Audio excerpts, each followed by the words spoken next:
BJP సర్కార్ దేశంలో గాంధీ నెహ్రూ చరిత్రలను చెరిపేసే కుట్ర చేస్తోందని ఆరోపించారు పీసీసీ చీఫ్ మహేష్ కుమార్ గౌడ్. దేశవ్యాప్తంగా మహాత్మా గాంధీ పేరుతో ఉపాధి హామీ పథకం ఎంతో అభివృద్ధి చెందడంతోనే ఆ పేరును తీసేస్తున్నారని ఆరోపించారు. 10 ఏళ్లుగా ఉపాధి హామీ పథకంలో నిధులు తగ్గిస్తూ వస్తున్నారని ఆరోపించారు ఎంపీ మల్లు రవి.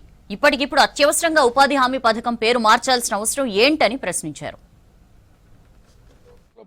కార్యక్రమాన్ని పేరు మార్చడం ద్వారా అది బీజేపీ ప్రభుత్వం పెట్టారు అని ప్రజలకు చెప్పాలని ప్రయత్నం చేస్తున్నారు. కానీ మహాత్మా గాంధీ అని మేము పేరు పెడితే ఆ మహాత్మా అనేది మహాత్మా గాంధీకి తీసేయటం, దీన్ని మేము తీవ్రంగా ఖండిస్తున్నాం.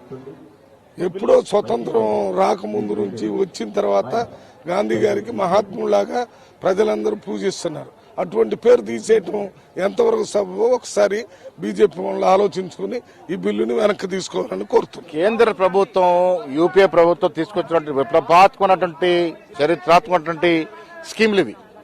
ఉపాధి హామీ పథకం క్రమేణా 10 ఏళ్ల నుంచి నిధులు తగ్గిస్తూ వస్తూ ఉన్నారు. బీదవాడి కడుపు కొడతా ఉన్నారు. అది చాలా ప్రాచుర్యం పొందినటువంటి స్కీమ్ కాబట్టి పేరు మార్చుకుంటా ఉన్నారు. ఈ దేశంలో మోడీ గారి ప్రభుత్వం నెహ్రూని గాంధీని మరిపించే ప్రయత్నం చేస్తా ఉన్నారు. చరిత్రను తిరగరాసే ప్రయత్నం చేస్తా ఉన్నారు. ఇది ఎక్కడికి ముమ్మాటికి చెల్లుబాటు కాదు. ప్రజలు తిరగబడే రోజు వస్తుంది.